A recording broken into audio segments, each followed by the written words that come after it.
Welcome to introductory course for Paso Doble, and now we're gonna introduce you to the backward Paso Doble walks. So first we always start with the posture. Tummy in, chest forward, knees back.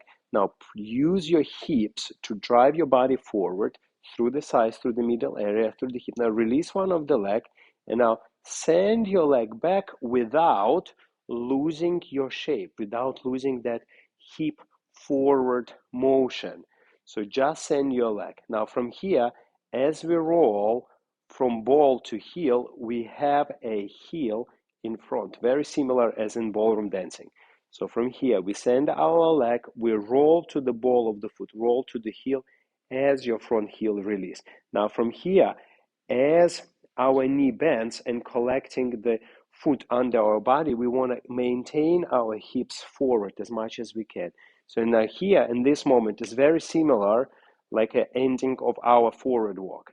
Now from here, roll, roll, roll, roll. And in this moment, we're very similar as we were walking forward. Because forward and back has very similar details about it. Now you roll, roll, roll. You have a little bit heel. Now from here, as you collect your leg, make sure you're still working with your hips and thighs forward. Let's do exactly the same from the different angles. So create beautiful posture. Drive your hips forward. As you drive your hips forward, extend your leg back. Roll from ball of the foot to heel. Now release through the heel in front. Collect your body, your leg under your body as you drive your hips forward. And that will be a very good way to introduce for the backward Paso walks.